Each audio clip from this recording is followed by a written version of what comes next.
Hey folks, thought I would sit down and talk to the camera for once and do a little eyebrow tutorial. This has been something heavily requested from my friends and followers, the few that I have. So I thought I'd sit down and show you how I do what I do. So there's a couple different eyebrows. We've got this guy here. This is like my regular everyday mow the lawn, go to Walmart, go to work eyebrow. And then we have this one. And this one. This is one that I've carved out with concealer, and this is something I would typically do if I were to be doing a full face makeup with a whole bunch of other stuff and crazy eye makeup things for like photography or fancy pants date night, something like that. But I don't normally do the whole concealer spiel if I'm just going to work because it takes a lot of time and I like to sleep in. So I'll bring you in real close and I'll show you how to do this over here. Okay, so now that we're all up in my stuff, I'll show you how I do what I do. And I start with a really sharp angled brush and a big old fluffy spoolie. So I just comb my little guys up, like way up, because I like a bold, bushy brow. And that's not for everyone, and that's just fine. But this is what I do, and this is how I do it. So I'll comb up what I have. I was very fortunate to have grown up in the 90s as a teenager and not have over tweezed my brows. I seem to have missed that trend, thankfully. So I have a lot to work with. I do cut I tweeze the bottoms here because the shape that I want my brows to be, they don't grow naturally. So I help them out and then I draw them in where I need them. And I'm holding these in my hand because these are the items I will use to cut my brow later. I'm currently using a combination of two concealers because my skin tone this time of year is very strange. In the Pacific Northwest, we don't have a lot of sunlight, and so I'm like a weird yellow, pink, pale. It's bizarre. I like to use a brow pomade, and I'm currently using the ABH Dipbrow in Auburn. I like the tone. It's close enough to my natural hair color. It doesn't quite do what I need it to do, and I'll fill it in later. I'll show you what it is. But I start by opening, and then in the lid here, I've taken some product out, and then I'm just gonna like rub it into my brush. I don't know. I'm getting the chunks out, and I'm kind of warming it up. That's what's happening. So once I've got it all rubbed up in my brush, I'm gonna go ahead and start. And I start with the outer part, like that. Other people start with other parts. I don't know. This is, y'all, this is what I do. I don't really care what you do. If it doesn't work for you, do something else. But this is what I do and it works for me. So now that I've carved out the bottom part and kind of made like this weird arch, the shape I'm following is this here. It's like a thing. There we go.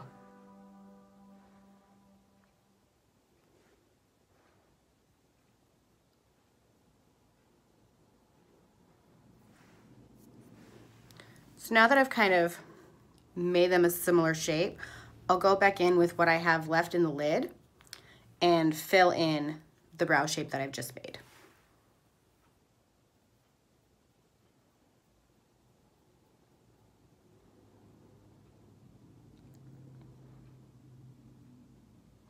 Once I've got that as dark as I feel I need it to be, I'll go in and very lightly back and forth over this inner area, and it kind of creates like the ombre look that you see.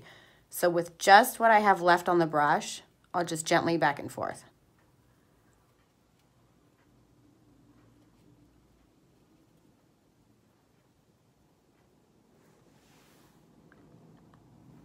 Those are pretty even.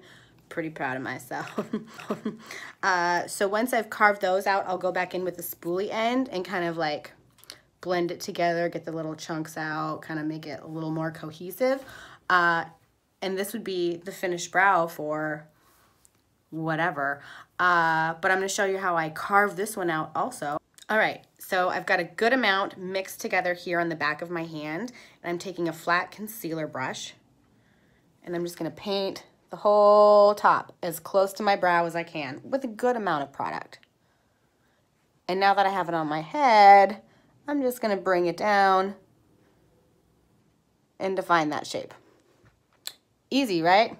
Super easy.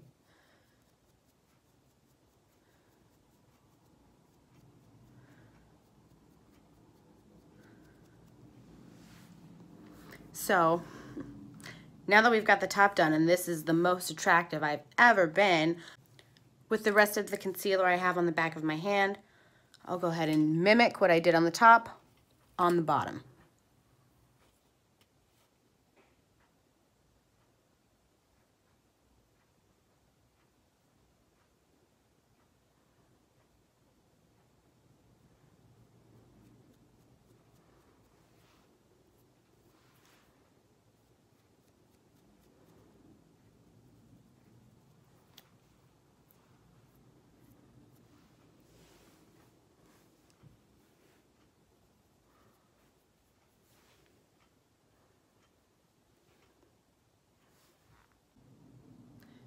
Now that I've gotten them as equal as I think humanly possible, I'm going to go in and create some brow hairs that aren't there on my face naturally. And to use that, I'm going to use the Shape and Shade Brow Tint from MAC in the shade Tapered.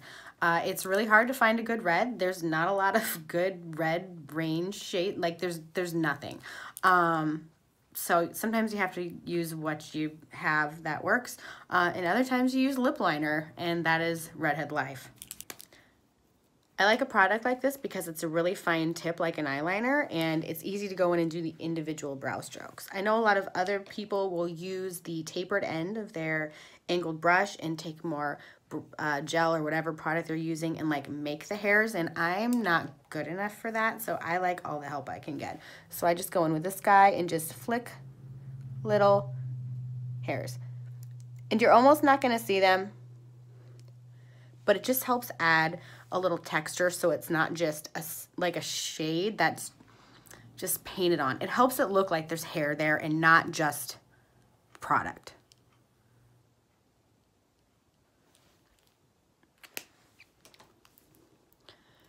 Now that I've made a couple little hairs that weren't there before, I'm going to go in with a clear brow gel. This is from ABH again, and I'm going to comb the hairs up and into place so they don't go anywhere.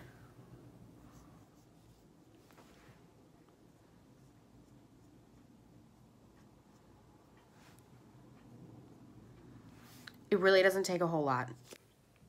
I've finished off this look with my glasses, as I am a spectacle wearer.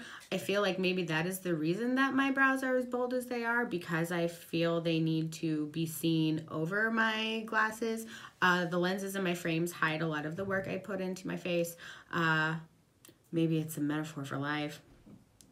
It's a little deep. Anyway, thanks for hanging out. Come back next time, subscribe, check me out, and I'll see you later. Bye.